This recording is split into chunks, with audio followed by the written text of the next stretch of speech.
Y'all feel ready? Yeah. So this first slide is a collage. Approximately 40,800 years ago, Neanderthals had the indelible urge to leave their marks on the walls of caves. This one is called Il Castillo, and it's in northern Spain. And then to the right of this image, you see Hello World. Well, in 1974, which now also seems like the Stone Age, Brian Kernighan wrote one of the first Hello World programs, and he was a computer scientist. So whether to verify our own existence or to verify that our codes for communication are working properly, self-expression has been an impulse within us for millennia. So Hello World, hello Fotografiska. In the taxi over, he corrected me, so hopefully I'm getting that right this time. Hello Tallinn, Estonia, and thank you Marjan, Jorben, Ellis for inviting me here today, and the rest of the staff. I'm so happy to be here. And let's see if it'll go next. Oh, maybe I'll do it this way. Yes, all right, there we go. Since the late 1990s, I have worked with a large variety of digital and tactile mediums to produce multimodal art experiences of an intentionally maximalist nature. Anyone who has seen the show will get what I'm saying when I say maximalist.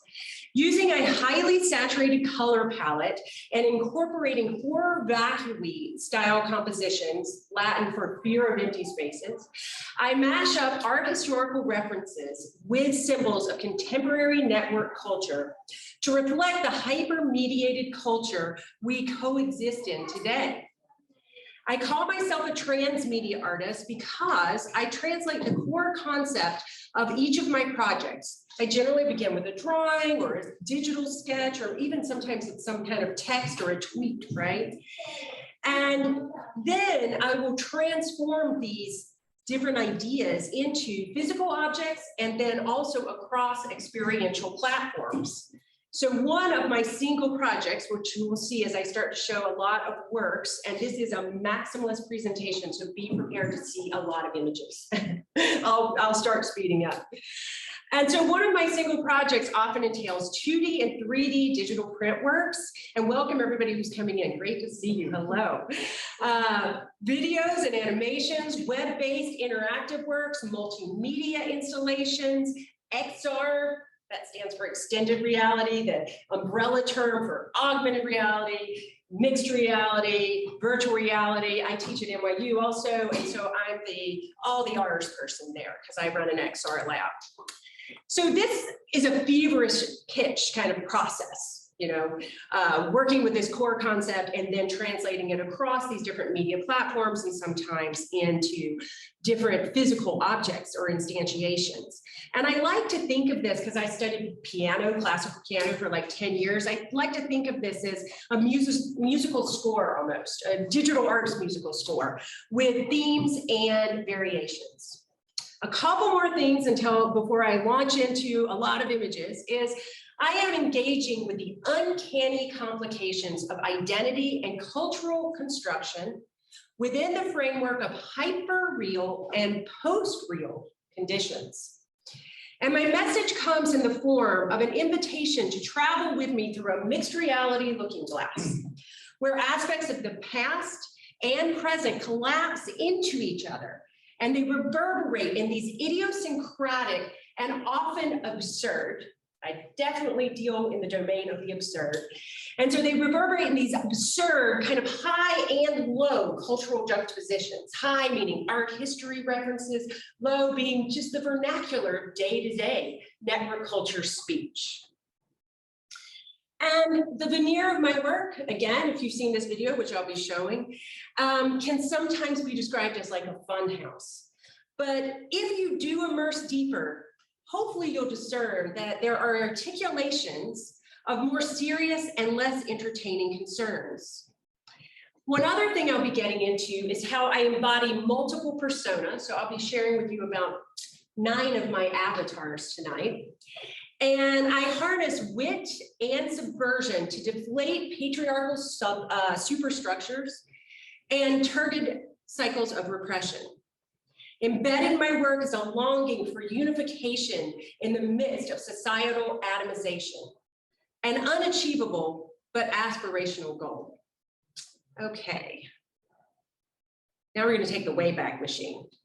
The images you see on the left are from about 28 years ago when I was studying painting, oil painting, painting on a substrate, and using charcoal.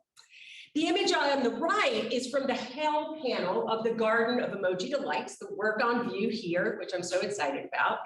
And I first produced just the Hell panel, it was the most fun, I'll say, in 2013, at the end of 2013. By the way, I just want to do a check-in. I'm trying to make sure I'm articulating. Everybody's hearing me clearly? In the back, you can hear me? Okay, great, good, good, good. So my own studio processes are constantly evolving and often depend on the project. With the Garden of Emoji Delights, I was working on a piece first, just solely with emoji. And then this idea sprang into my head. It was like a light bulb emoji, you know, that just turned on. And it was late in the evening. What if I emojify? That does not exist as a verb, but I like to use it.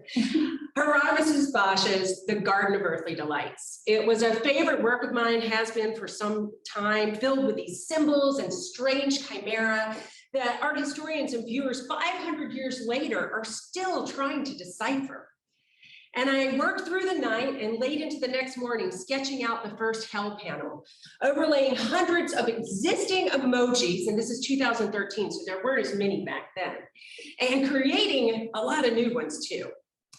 After that first sketch, I spent a year creating the complete triptych as a large-scale digital print work, and I did this in meters. In America, we're always the foot system, but 3.9 meters by 2.13 meters, so it's big. And so I first produced it as a static image, and it was very intense in producing that. And then this is the video work, which is on view here, so this is kind of meta, the meta moment. And so the static print work that I first produced was a direct homage to Bosch, deeply tied in scale and physicality to the original. Although I do have a little funny anecdote. I had never seen the original Bosch, and that was another reason it appealed to me, because I only knew it on the internet. I only knew it in reproduction, like I used emojis on the internet. And so that's why I fused these two things together. I looked up the dimensions of the original and I wanted it to be perfectly to scale, but I didn't take into account the frame. So mine is actually larger, my physical frame. And so then, though, when I moved into the moving image work, that's where I got to expand the storytelling. For example, Paradise, it's going to happen in a minute if it hasn't yet, you'll see, just watch, is deluged by falling transportation vehicles, an airplane and a speedboat. And as a consequence, Paradise explodes and is left arid and barren. In the central panel, the Earth is depopulated of humans and other animals, a reference to the age of the Anthropocene, in which we live today.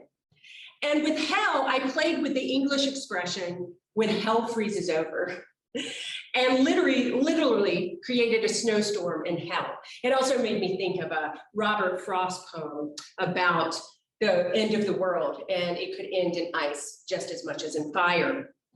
And all of this plays out in a loop, like the animated GIFs you are so familiar with, 20 years now on the internet. Actually, more than that, 30 years on the internet.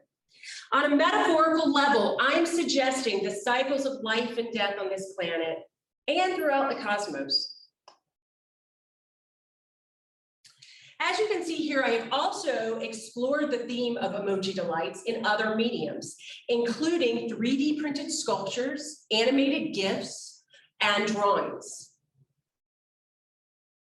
And augmented reality. This was a show that I had a few years ago, Augmented Gardens and Other Emoji Delights. Augmented reality, again, I actually will explain it a little bit more. I used images from Bosch's original, The Garden of Earthly Delights, as the target images. How many of you have worked with or played with AR, augmented reality? I see a few hands, right? But do most of you kind of understand, you use your smartphone or a tablet? Okay. And so the Garden of Earthly Delights was the target images for these AR images that I produced. They're produced using 3D modeling software. And another funny anecdote. I told you I'd never seen the original work, but in 2016, actually for a show for this piece, I got to travel to Spain and to the Prado. And so what was really funny, I pulled out my iPhone really quickly and surreptitiously, because photography wasn't allowed at that time. And I have my augmented reality version over the original Bosch piece. So that was kind of monumental. And here is the latest outgrowth of the project. A 3D rendering of the tree-legged character with images patterned on it, and they have been generated from an AI that was trained on the original Garden of Earthly Delights and my Garden of Emoji Delights. And we'll watch her for a moment.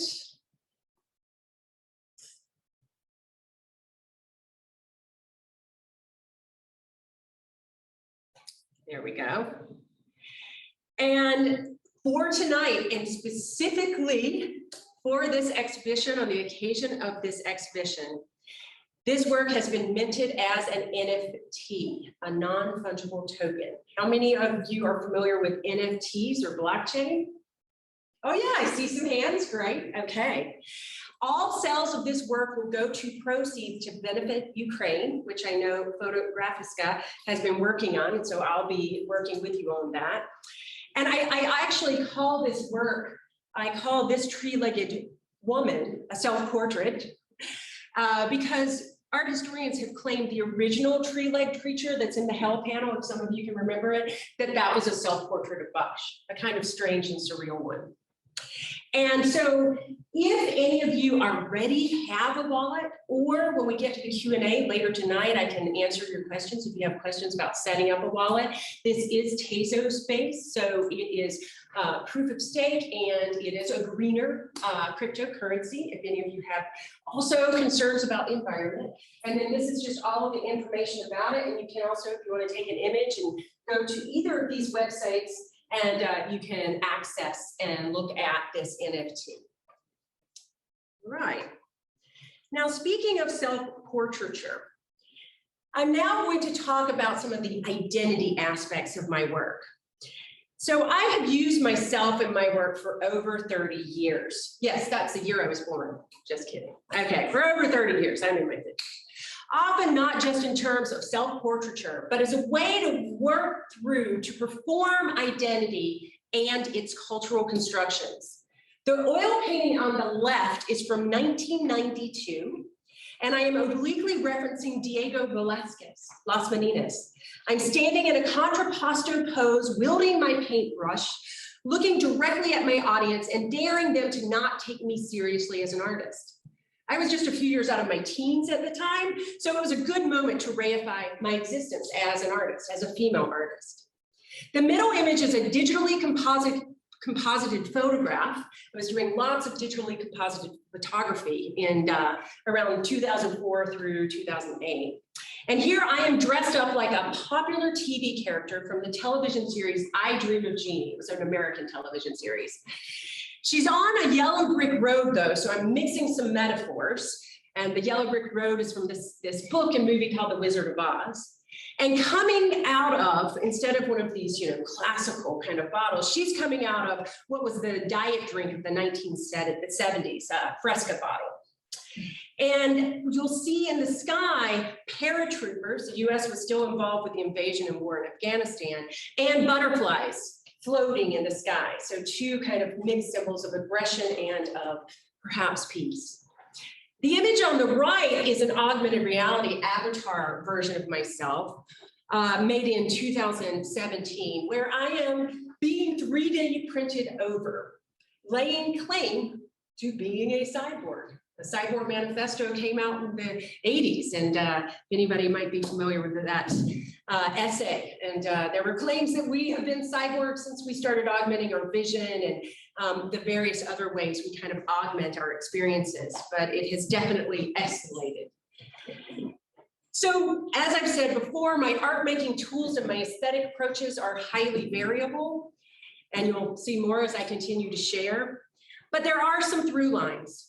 Throughout this timeline, I had preoccupations, that's a hard word, with a vast array of human, earthly, and cosmological conditions.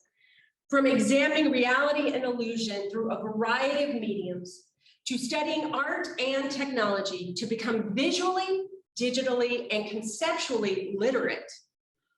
I also have focused my energies on mashing up the past and the present, as you know, as a way of communicating some of my core concerns. Linear versus nonlinear paths of expression, female agency, reality construction, and power politics and class stratification within art and aesthetics. Remember when I was talking about high and low? And the importance of creative speculation, fantasy, and an embrasure of the absurd is crucial in a way that I think we can shape and create futures more than just predicting them. For example, back to The Wizard of Oz, L. Frank Baum, the author of that story, also predicted augmented reality in 1901 in a speculative fiction piece. I'm staying in the Wayback Machine here for a little bit. All of these videos I'm going to be showing you do have sound, but so we don't go on for 2 hours. I'm not going to play the sound, I'm just going to talk over the soundtracks. So I moved to New York City in the United States, where I still live, in 1995. And I had a revelation, because I've been showing you a lot of these paintings. And I have 2 degrees in painting, applying oil paints to big substrates. I was ready to think about making my art in relation to the future, in relation to digital culture. And here's my avatar, Sister Gemini, who first emerged in 1998. Even though she didn't really have many metaverses, everybody's talking about the metaverse right now. How many of you have heard of the metaverse? A few of you, right? Yeah, a lot of you, right? She didn't have many places to go back then, but I expressed myself through her in video, comic books, and interactive web experiences. And she first emerged as a written story about a low-class cyborg princess named Sister Gemini and her centaur brother named Carl. And they came to the city. He worked for a collective of individuals in a corporation, and she was a polytheist. He was part of this monoculture. She was a polytheist, polyglot, poly everything, and she hacked into, metaphorically, websites, singing techno ballads in the evenings and throughout the night. So this is showing you how she would break into websites. I'm just going to scrub it. She would break in through QuickTime videos. Let me see if we can scrub through. Oh, it doesn't want to scrub through. Okay. Well, it would show you some early versions of 3D. Those are some screen grabs. Since my pivot from painting to poetic metaverse pondering, first with Sister Gemini, and here's some screen grabs of that work, I've conducted interviews and stage races against my Second Life avatar, Jezebel Langley. How many of you have heard of Second Life? Yeah, great. And so the left image at the bottom is just a still from a video work that I produced in 2010. And I race down the middle of a highway, and she races down a middle of a highway in Second Life. And the reason I did this, I just run the New York Marathon. I thought I was pretty, tough. But then my avatar could fly and teleport and run, marathons constantly and never get tired. So I felt a little jealous of her. So I decided to stage a race against her. Now, in a virtual space, my avatar could just be respawned if she was hit by a car. Or she could fly away or teleport, as I said. But in physical reality, there's much more jeopardy in racing down the middle of a highway. So it was in a really small town. I was safe. But so really thinking about these different states of existence in this mixed reality universe we all inhabit now. And I often describe, as I show you more avatars, them in the third person. But of course, they are all me, but representing different parts of me in this kind of fractal space we inhabit. I just want to stop here and talk about some other influences. I've talked about art history as an influence, and other things about art and aesthetics, but also some of these books from early 2000 or the late 90s were just crucial to me. Books and a film by Lynn Hirschman Leeson.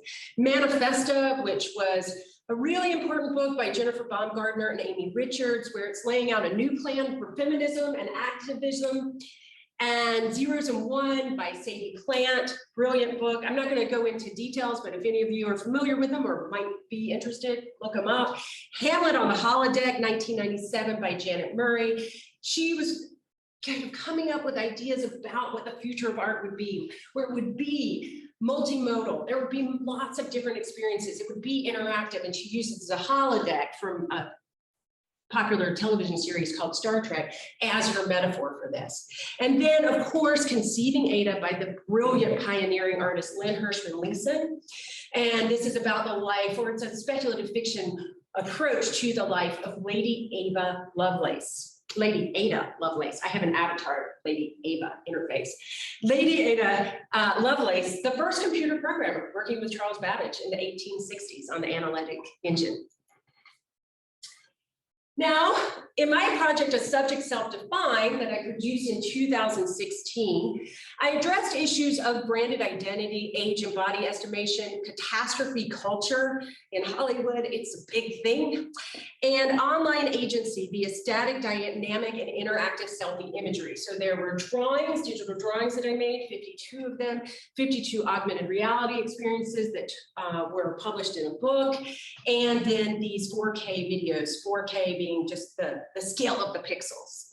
And here is a video installation of some of the work where, again, I'm referencing here sometimes at a slant, Marcel Duchamp in the top, nude descending a staircase, but she's descending into perhaps catastrophe. Magritte on the left, Google Deep Dream in the center, an AI program that was popular at the time in 2016. And to the right, an electronic cemetery, where there's been a lot of discussion about uploading our consciousnesses. And here in this electronic cemetery, it's big iPhones that take the place of tombstones. And there I am in front of my tombstone, possibly being uploaded to an avatar, to a post-human identity. My references continue to abound in this project, from the art historical Dali. This one's called The Eccentric. It's based on a self-portrait that he made. Bruegel, there we see the Tower of Babel, but I'm actually sitting in the Tower of Babel, drawing with emojis, trying to communicate or express something. Wonder Woman, which is very much a part of kind of, at least for me, American popular culture. I have a huge collection of Wonder Woman ephemera. And also issues of body dysmorphia, and you know, some of the complications of selfie culture. And in this video, back to the cave. Here you see my past self in a cave converging with my future self in a spaceship. And again, all of these are video works. I'm showing you stills, frames from them. And then the shattered iPhone here represents a new Demoiselle d'Avignon Picasso. And in the middle bottom panel, the myth of Zeus showering down on Danae. Here, she's getting a shower, of Bitcoin. I made this work in 2016. Little did I know about the cryptocurrency gold rush that would be coming in 2021. It was already pretty big. I mean, I was already having people come to my class talking about blockchain, but I didn't predict it would be that much of a shower of gold, I suppose. Or maybe I did predict it in that piece, who knows? Now, skipping ahead to my recent projects, here we see me and my avatar, Carla Gannis. That's cross-platform avatar for recursive live action generative adversarial network. Repeat it with me. So Carla Gannis and I have put on 2 solo shows together. She has her own Instagram and Zoom accounts, and we traveled the globe together. You'll see her documentation of this event on her Instagram soon, just letting you know. And in early 2017, while I was attending protests in New York and Washington, D.C. with these 3 people in the front row who were going to the Women's March, my alter ego, avatar Carla Gannis, what was that? Cross-platform avatar for recursive live action generative adversarial network, emerged in virtual reality to protest the misogyny and bigotry that was overtaking our country, United States, I'm talking about. And this piece is entitled Nasty Woman. Here, Carla protests in her personal metaverse, a reminder that virtual spaces are not just domains for escape. They also can be harnessed for critical reflection on the state of culture and society. We must protest everywhere, anywhere, anyhow, for the autonomy and rights of women. In 2018, Nasty Woman was featured in the New York Times. A GIF got in the New York Times, in the print edition too. It didn't move in the print edition. And the author, Chris Hampton, wrote, including work by Carla Gannis, whose Nasty Woman GIF extends the resistance into virtual space. Her avatar protests from its cyber bedroom, surrounded by other Gannis artworks, reflecting how her personal and private creative thoughts are increasingly impacted by the politics and inequities of the outer world. Which brings me to some of my other avatars. In addition to my very human-looking Carla Gann, I call her C-Dot for short, I also have 6 other avatars that I work with now that belong to the After Archimbaldo series. A Mannerist painter, some of you may know, he made portraits of humans with fruits and fruits and vegetables, sometimes books. They're very uncanny. We talk about Uncanny Valley now, but they're uncanny because you can still see they're humans, but they're made up of fruits and vegetables. At a digital conference, this isn't part of my notes, but this was just so funny. I'm at a digital conference in London, a computer arts conference, and an Archimbaldo scholar happens to be there. Go figure. And I, had just started working on this work, and she posited that, she believed that he was trying to make the argument that we're not separate from nature. So in making those portraits, we're part of nature. And so I made these with emojis, surprise, and claiming we're part of a new nature too, a new emerging kind of digital nature, for better or worse, I know. So here you see at the bottom, Lady Ava Interface, a machine learning assistant to cultural institutions. Next, Victoria, the android archivist. Lucille Trackball, an AI stand-up comedian. Oliver, the cyborg influencer and politician. Maura, a sex and comfort robot. And Tipu's tiger from the Victoria and Albert Museum, the electronic cat meme decolonizer. Although I highly doubt any engineers are going to take cues from me on what our robots are going to look like in the future, in making these outlandish and surreal characters, I'm staking the claim that the future doesn't have to look like this, all white and silicon, part of a new Jim Code, as sociologist Ruha Benjamin adroitly points out in her book, Race After Technology, Abolitionist Tools for the New Jim Code. In fact, it was really inspiring, just coming from the Venice Biennale, to see at this Venice Biennale the work of Lavinia Schultz and Walter Holt, hopefully I'm pronouncing that correctly, Holt, I suppose, from the Weimar Republic in 1924. It was in the section of the Biennale entitled The Seduction of the Cyborg. Notions of cyborgs and automata have been circulating in the human consciousness for centuries, and I respond to this expression of new beings. I believe one way to face dark times, as I've said earlier in this talk, on our planet, to embrace or to face these dark times is to embrace these absurd conditions of life and explore them through sometimes joyful and colorfully saturated expressions. These are another view of the avatars. The first images I showed you were kind of 2D renderings, and as I said, I will translate, a kind of idea I have or an avatar I have into 2D, into drawings, and then into 3D renderings and modeling so they can be animated. And fun, I'm going to start picking up the pace here and show you some more recent works that represent the core concepts I've been talking about for, about the past 30 minutes. These are Maura and Oliver. They took over advertising screens in Times Square in New York City. It's part of an arts program there called Midnight Moment, where artists are selected to take over all these screens. It's really exciting. For a month, for 3 minutes at midnight every night. That's how much, art can take over advertising screens, but it's a really brilliant, amazing program. Lucille Trackball, I don't have the audio turned on right now, but again, she's a stand-up comedian. She's inspired by an American comedian and pioneer, Lucille Ball from I Love Lucy. Anybody's old enough to have remembered or ever seen that television show. And anybody here a computer programmer? No. Okay, then I'm not going to tell you one of her jokes. Oh, I do see it. Okay, I saw one. I like to say one of her jokes is she wasn't a very good student. She was like a C++ student. Okay, some of you got it. Yay, I got a laugh. Awesome. And then this is Lady Ava Interface. She took over the Whitney Museum's website in 2018 at sunrise and sunset on every page of the Whitney site.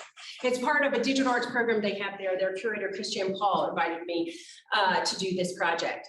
And our software agents today, Siri, Alexa, Cortana, assist us with practical information to increase our efficiency. Ava, however, counteracts that generic and purely functional aspect of having a digital assistant. She asks you to water your plants with your tears. In addition to video and virtual reality works, which is mostly what I've been showing you, I still make tactile physical works like you see on the left, Origins of the Universe.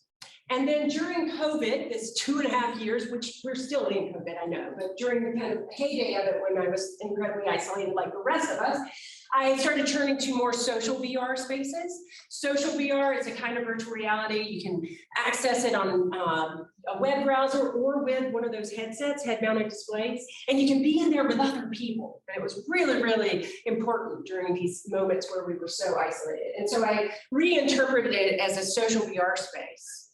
Now, I just want to give a trigger warning. The next image, I'm going to show a 19th century painting, but it does depict graphic nudity. So if anyone doesn't want to see this, it's Courbet, Origins of the World. So I'm just letting you know. Okay.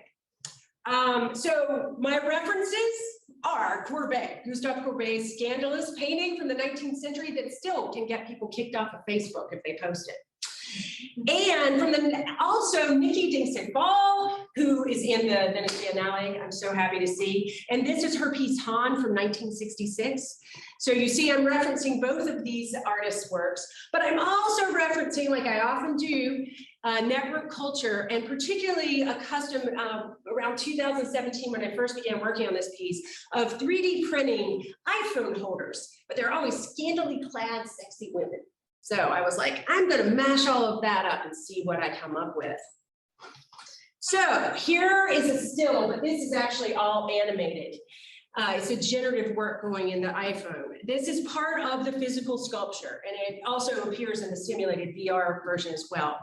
And the iPhone app pulls search queries from YouTube of different videos representing the universe, quantum physics, string theory, and the cosmos.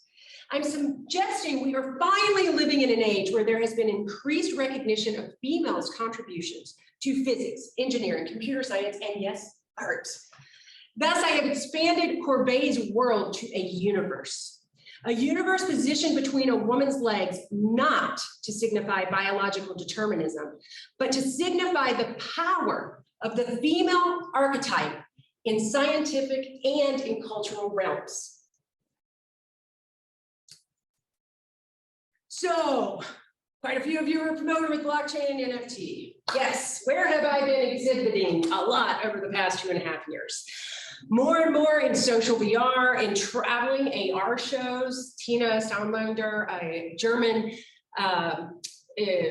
art person, curator. Yes, that's what you call a German art person, a curator, put together this really amazing show of our AR works that travel to all of these different museums and in sculpture gardens throughout the world, Global South, North Europe, Eastern Europe, etc.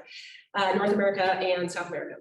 And then I've also been doing metaverse shows and NFT shows, lots of curated NFT shows and minting, like I minted the NFT for this event on a Tezos-based platform, originally called Hicket, now called Taya. So this is just giving you kind of a glimpse at a lot of work that's been unfolding during this kind of explosion and new attention being paid to digital art, but via this blockchain, this ledger that can now kind of create single works of art in a digital form, create scarcity. Right? Here's an NFT work entitled Peeperama, and you're like, but that's a physical sculpture, right? Yes.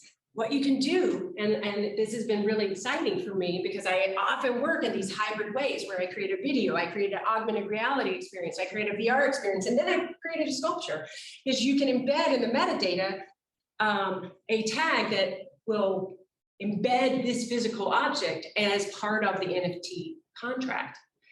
And so this first started out, well, I'll actually read my notes because I want to keep this in time. It was inspired by the Dutch Baroque artist Samuel van Hoogstraten, a peep show with views of the interior of a Dutch house. It's the most complex and sophisticated perspective box out there. It's in the National Gallery in London. And I was exploring the erotics and peculiarities of peeping across the centuries. And I was taking some cues from the open-endedness of the interpretations that vary on Hoogstraten's piece. Their postulations range from being an optical experiment to a brothel scene to a gift from the artist to his wife. And I, in lots of my works, and I'm beginning to a few more, really love optical illusions. And what is reality? Because there's a whole history of trompe l'oeil, of fooling the eye. And now we work in these VR spaces and we're like, but that's not real, but in some sense are real to us. Our brain is actually fooled into thinking when we put on that headset that we're in that reality. A couple of other things you're seeing here. So as you see down here, you have to peep in the peep holes for it actually to come into perspective. Otherwise, it's very wonky and surreal. Also, based on the idea that Hoogstraten might have been making a brothel scene or a gift to his wife, I trained an AI with 2 different image data sets, so a generative adversarial network model, a GANs model, where I fed it all these images from Times Square peep shows, and some from Tokyo and Japan too. And then, there were just hundreds of images from the 20th century from Times Square, thousands. And then images from Dutch paintings, particularly the Dutch paintings though, that sometimes are a little creepy. The woman, you're peering in at her through a window or looking at her in her, interior. And that's how I generated these highly saturated environments that you see here.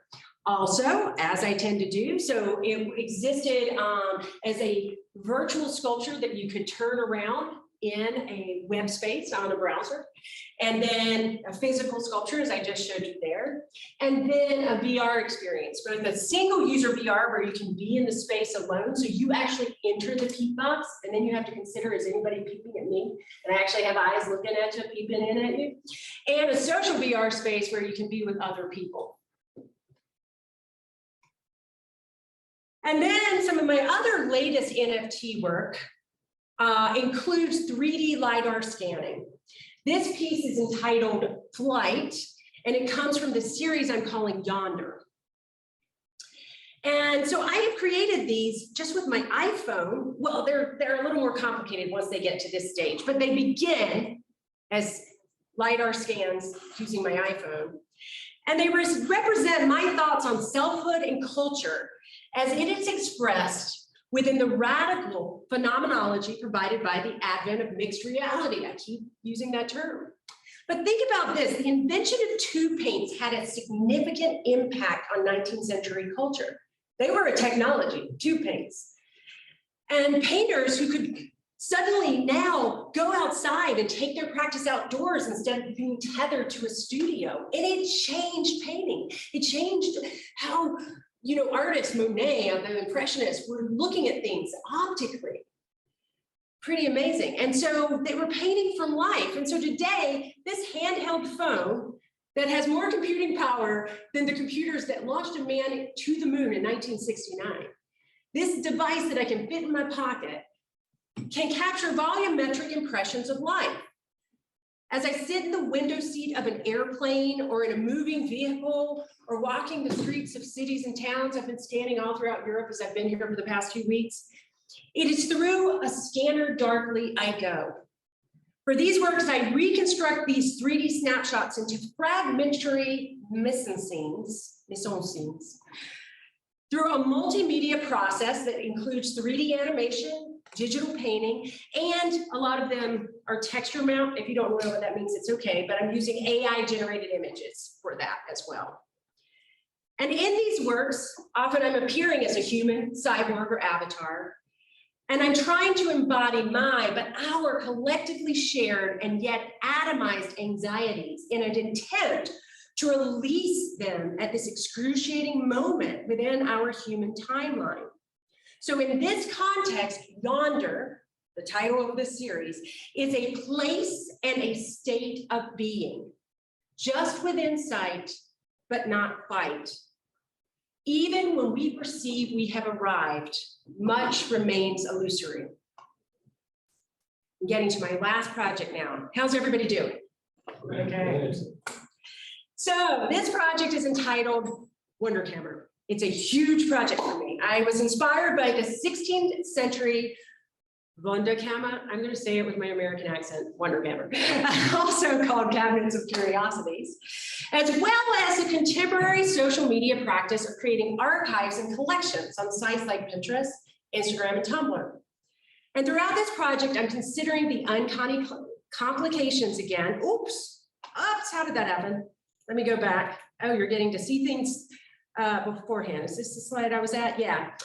Uncanny complications and complications of grounded reality and virtual reality, while building virtual worlds founded upon decolonizing post-human and feminist archives.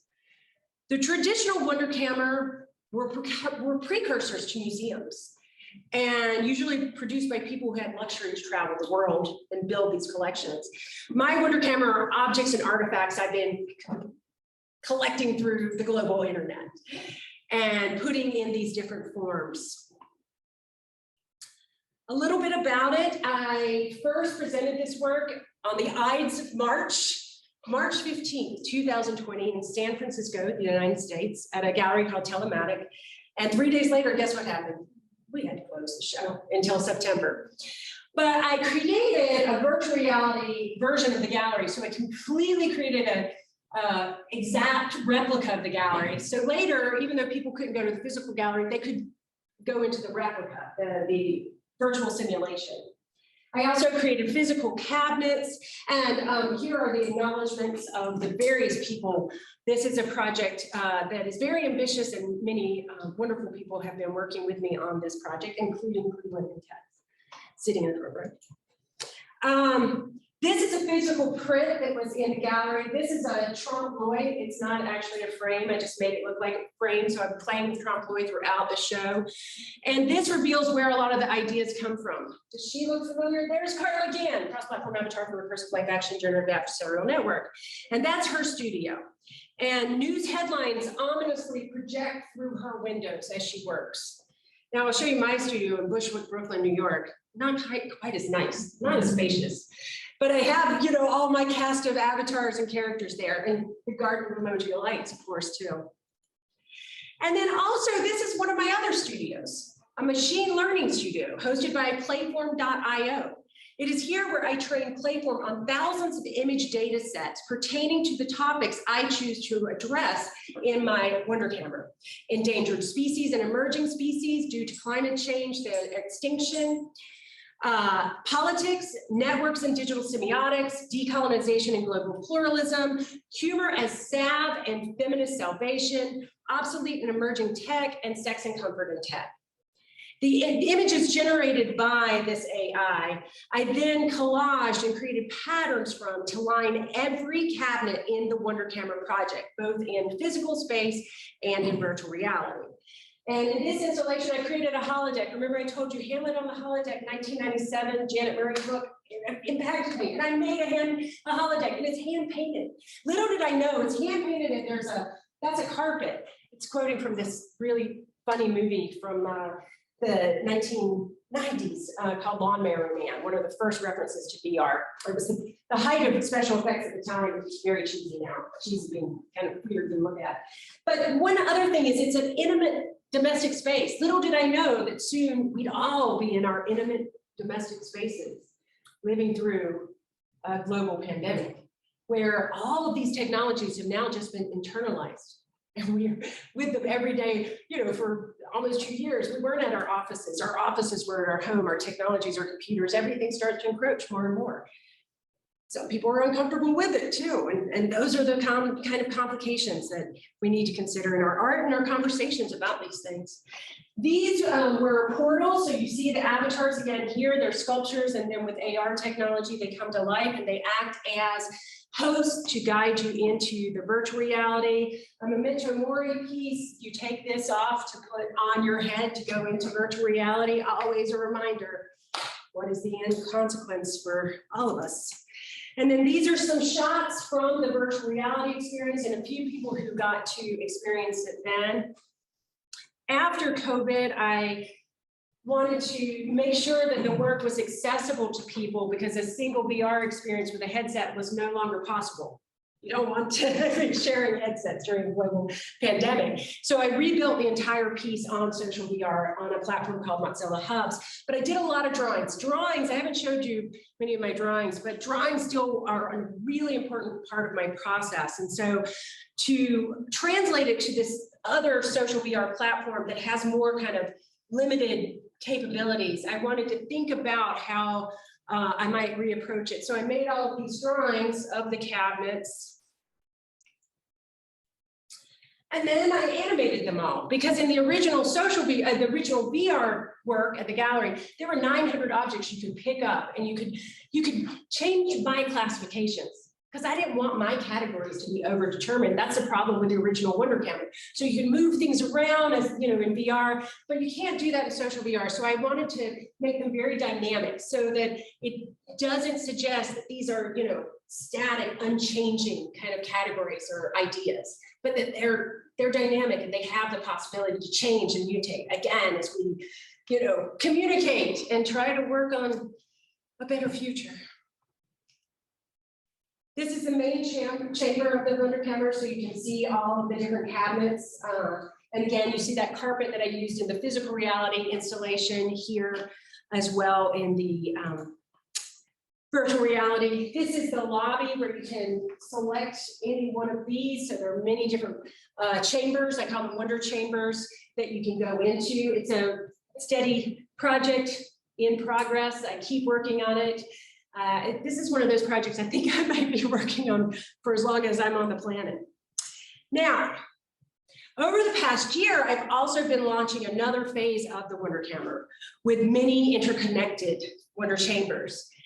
And here are my 7 post-human agents, the avatars I've been talking about, that I introduced you to before. They inhabit the Wonder Camera core universe. So Lady Ava, Lucille, Carla Gannis, Victoria, Maura Oliver, and Tippy's Tiger. Each of these personas have been and will be continuing to conduct interviews with artists, researchers, theorists, activists, scientists, and more. And each new interview, I build a wonder chamber for these people based on their specifications and build an avatar for them and then conduct an interview with them through one of my avatars. So building new archives, but also getting other people's thoughts and ideas about what is it we want to preserve in culture, or what are they preserving, or what really inspires or excites them. So here, Leah Rowe, this is about her work, Lube River. It's a VR experience that destigmatizes conversations around sex and pleasure. And a couple other of these collaborations. Is this chamber still supported? On the top, this is with time-based media specialist Regina Harsami. In her wonder chamber, as I said, is this chamber still supported? And Victoria, which is my Android archivist of the Wonder Camera universe, spoke with Regina about her work as a time-based media specialist.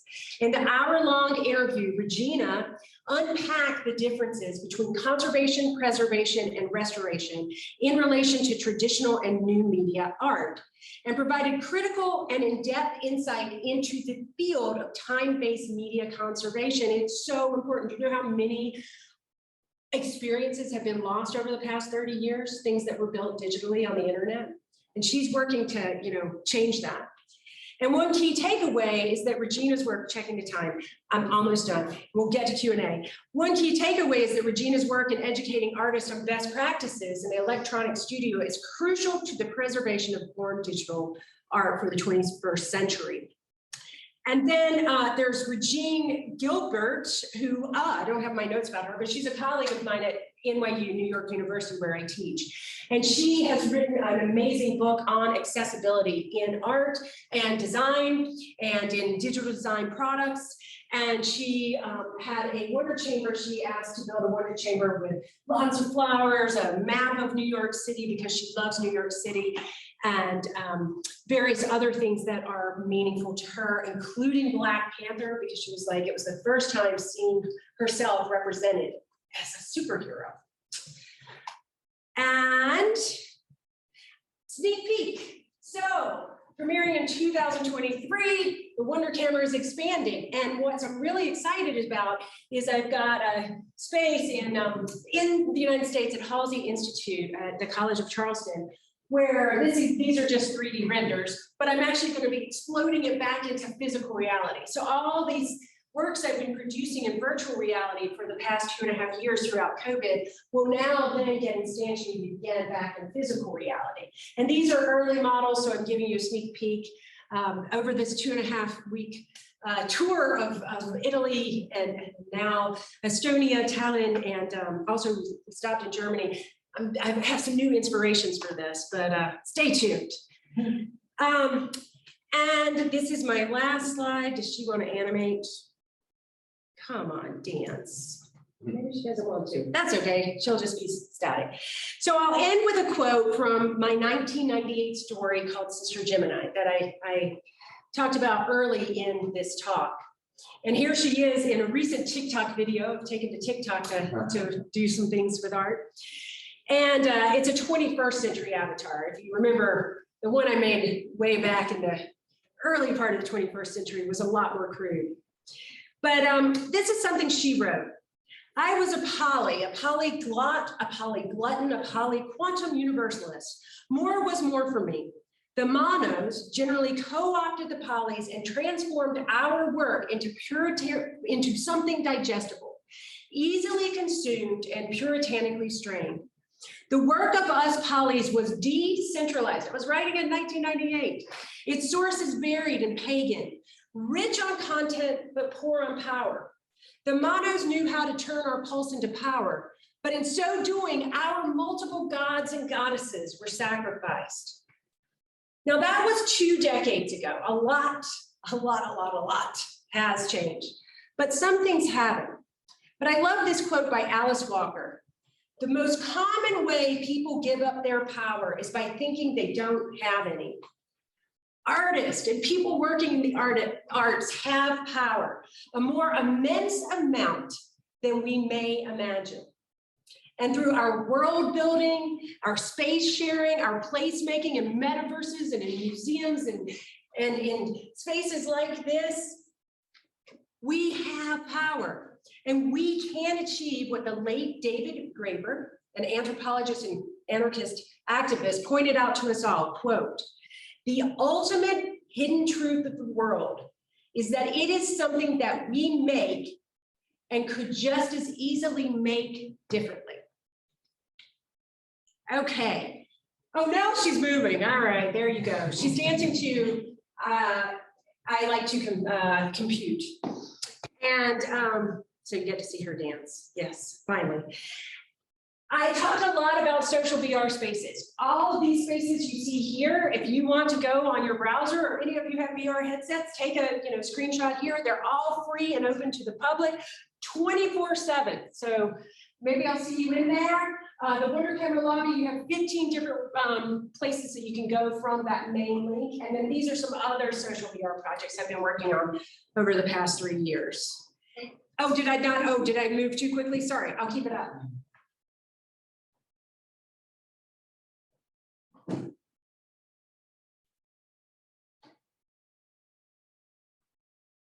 Everybody got it? And thank you so much. I know I went a little over, but we have about 6 minutes for questions. And yeah, this is where you can find me if you do that social media thing. All right. Thank you, everyone.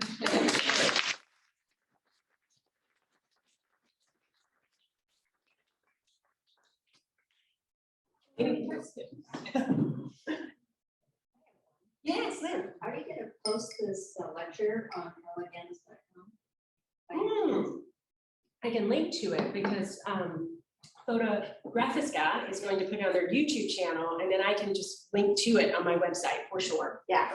So stay tuned. Thanks for that. Yeah. Anyone else? It's interesting that you have such a traditional education background, painting and drawing, and it's often said that to create something contemporary, you need to have something really traditional and basic. So it's interesting combination. Yes. Thank you so much for the inspiring talk. I'm not that familiar in, metaverse and video games, and thus it's really interesting for me to see the variety of those avatars. And I think I would be scared to have so many avatars. Kind of, how do you deal with those multiverse of identities? Yeah, a friend of mine, she's a performance artist in New York City, in Brooklyn. And she plays a fake psychotherapist. And recently she had me go on her couch as part of this performance art. And first I showed my work, and then she puts me on her performance artist's couch. And she asked me about that, and I also just did another performance piece called God, now I'm forgetting the name of it. Multiple personality reorder, right? And I didn't, I was actually kind of evasive while she was trying to psychoanalyze me. I was like, I don't know, but there are a lot of different things that I think, this extends into history. I mean, if we think of nom de guerres and nom de plumes, so many artists and writers have written through these. Sometimes women had to so that they could get published. And so we've been exploring kind of something I call prismatic identity for a long time. But to get personal for a second, Mom, if you watch this one day, how many of you know the artist Cindy Sherman? Yeah, of course, this is a photography museum. You have to know Cindy Sherman, amazing artist. And she started doing these in the 70s. Well, my mother in the 70s, in this small town that we were growing up in, did not know Cindy Sherman. But she just had this natural inclination to feel like that she could go through the world in costumes and be different persons on different days. She'd pick me up from school in different colored wigs and different outfits, depending on who she was that day. So there are all sorts of imprints that can be made on us. A lot of times I talk about outer culture and how that influences my work. But then something very personal, like my mother embracing her own Cindy Sherman identity and not making it art, it was just life. And that also, definitely, I think, imprinted me to kind of explore it through these metaverse spaces, through these avatars. And one other answer to that, though, was Sister Gemini, when she first emerged. I told you about there was this other avatar, Carl Boy. Well, both of them, I'm an only child, and I'm not a Gemini, I'm a Cancer. But she and Carl Boy represented a schism I was facing at the time. I'd come out of art school, painting school. I believed in art, but I started learning these skills in computing, and to afford to live in New York City, I had to get a job, in a corporation, working in web design. And it was a real conflict for me because I was like, am I going to give up my art? So I learned how to be sleep deprived and how to go to my day job, learn these cool tools, and then apply them to my own art practice and subvert what they mean during the day when you're trying to sell a product. At night, how could I really explore them like I explored painting for personal expression?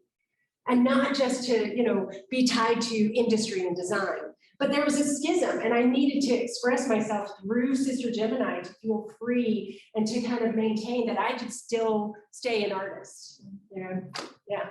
We've never had the wish to have male avatars? Well, Carl Boy was the male avatar, back then. And then there's one other male avatar, well, two other male avatars, a tiger, Tipu, and Oliver in the Wonder Camera universe. Yeah.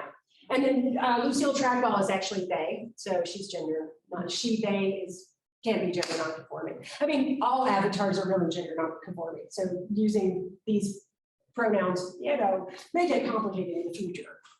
I just don't like to use it. I don't know.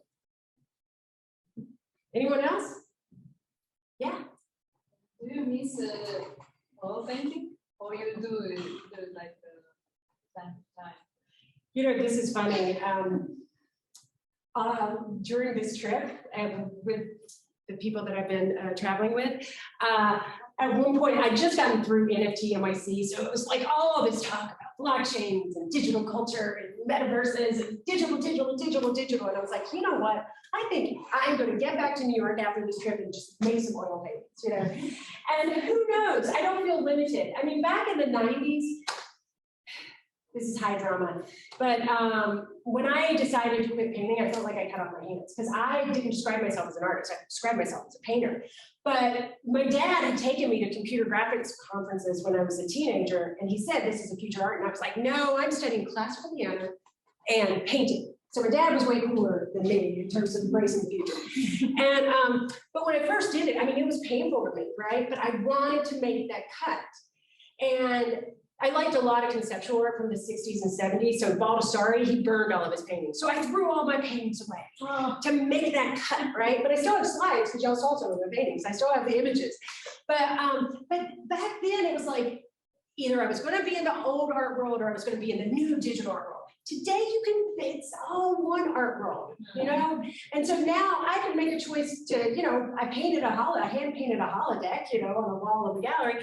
I could make oil paintings and then I could make fractal things with a volumetric, you know, iPhone scanner, right? So, and I don't think it has to be mutually exclusive anymore. It's just a matter of time. And when you're working with advanced technologies, I have to say I geek out. And sometimes I'm like, oh my, you know, like when I painted with oil painting, I changed to acrylic because I hated waiting for it to dry because, you know, it takes a long time for it to dry. Well, then I started working with digital technologies. Everybody told me, oh yeah, it'll be faster. No, rendering, especially in early days. But now with 3D, it's like waiting for an oil painting to dry.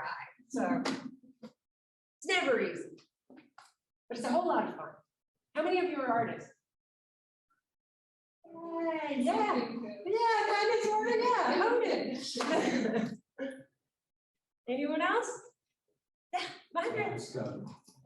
During the pandemic, you know, we all had sort of, probably all of us had existential crises. Yeah. Thinking about who we are and what's meaning in our lives.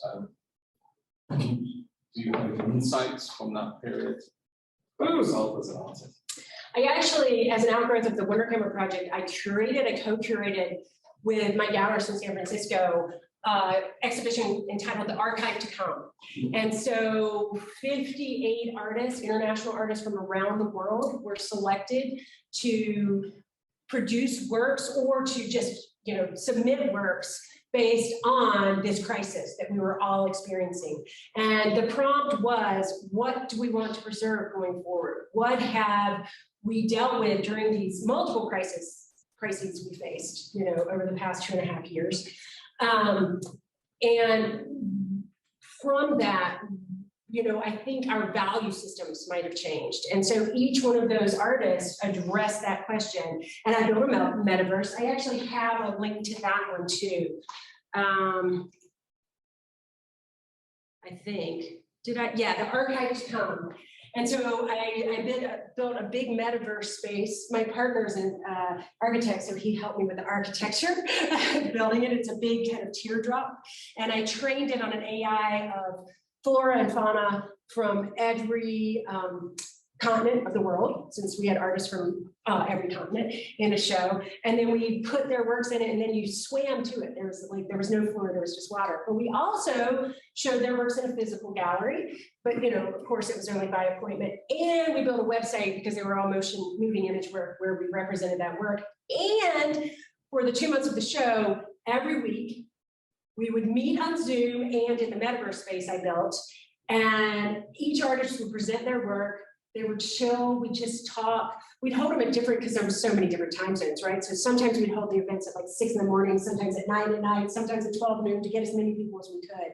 But it just meant like, we need to convene, we need to talk this out, we need to like really, you know, maintain our humanity, which is so much, we're social creatures. And that was, you know, before even like the metaverse, which of course was coined in 1992, in, you know, Snow Crash by Neil Stephenson. But before all the talk of the metaverse, just these ideas of convening these social virtual spaces together when we couldn't be in person was really significant. And I know this is a long-winded answer to you, but like that was my way of kind of dealing with it was reaching out to other people and producing this show where we represented the work in these different realities, and we each week talked and shared work, and it's kind of like breaking bread, right? Across all these virtual channels, across all these different time zones, etc. So it sounds like you got busy. Yeah, I got busy. Yeah. Good. So, Oh. go ahead. Yeah, do you like prefer to work like more alone or as a team or something like? Good question.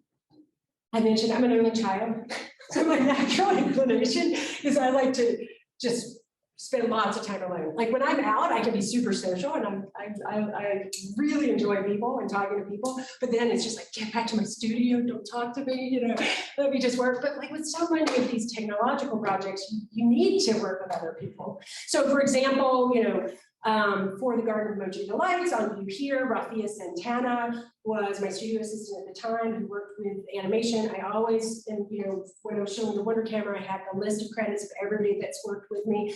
I have a studio assistant right now, Austin, who is home in New York working on some things, for when I get back. So I find I really, particularly because it's like, I want to do AR, VR, MR, painting on a wall, and 3D printed sculpture, I need to work with other people for that. But a lot of times when I'm first coming up with ideas or concepts, it's in a alone space, and then I reach out. So I was going to just ask, so much of your thought process is about the metaverse, and with artificial intelligence getting smarter all the time. What do you think they will think about your work? Do you ever think about that? And do you think they'll even care what humans think? I mean, those are complex kind of considerations, and I generally think when people make predictions, if you check them, we're going to get most of it wrong. I was talking about metaverse and education recently, and I found these illustrations from like 1900 of what education would be like in the year 2001, and they were just absurd, with like teachers flying wings, all these things, and it's kind of like, yeah, where is my jetpack? Where is the jetpack we were promised in, another future? Maybe that's on another timeline. Maybe that's in another multiverse. I mean, now we can start talking about quantum physics and all these things, but I'll get back to your question. Back to your question. So there actually are quite a few artists over the years who have been really pondering this and thinking about making work that isn't actually meant for humans, but for post-humans or for these, emerging intelligences. And I think in a way with Carla Gannis, we've gotten really close. I may be hedging my bets a little bit, I may be, did you know that expression, hedging your bets? Right, sorry. I may be saying, hey, in case there is a robo-apocalypse, I was on the good side. I was, befriending fictionalized potential future robot or cyborg or artificial intelligence or general artificial intelligence. I mean, that is the crux of this. I mean, we have, as far as we know, sci-fi would have you believe we have sci-fi movies and books, but as far as we know, we have not achieved artificial general intelligence, so passing the Turing test, right? But I listen to a lot of podcasts, I do a lot of reading. Nick Bostrom's super intelligent. Some of you may be familiar with that. And the idea that these future intelligences could be smarter than us, they could achieve some sense of consciousness. There are so many different debates.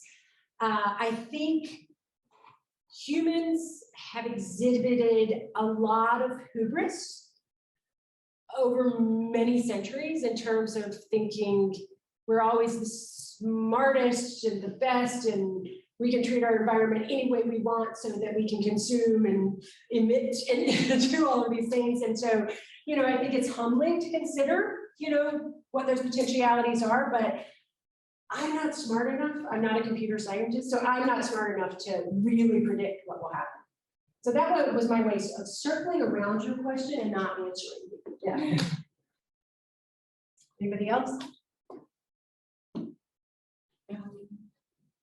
About like archival questions, I suppose. Yeah. You said that you train the AI with loads of pictures, and like how do you get those pictures, or you just collect them through over internet, or you buy some? I picture collect them collection? over the internet, and I feel like there's fair use in that, since I'm feeding them in, and then you can't recognize by the way that I run these. I call it baking. I don't know how to cook like in a kitchen, but I do know how to cook with And so like when I bake them enough that it's very hard to really perceive any full original image. And so I am just taking from everywhere I can get. I mean, you can buy these. There are actually people who are working on applications, because that's one of the issues is these training sets. I mean, I'm working with Playform.io, and one thing that's novel about their platform, Ahmed Algamal, who is a computer scientist and artist who runs the AI and art lab at Rutgers University in the US, built Playform. And one thing he wanted to do was provide a platform for artists where we don't have the servers, or a lot of times we don't know how to script in Python, or those kind of things to build our own platforms, to build one where you wouldn't have to use as large of data sets or image sets. And so that's one thing that has made it kind of nimble, but it's hard to get something that looks unique. They start to look alike. So that's something I'm still working through. I'm working with some other platforms too. But your question, but yeah, you can buy them. There are people who are working on ways to, they're working on building AIs who create the image data sets, right? So you're probably familiar with that, right? And just perhaps the last one about those interviews that you conduct in the Wondercommons, yeah? Yeah. Do you make them somehow, are they only accessible in those?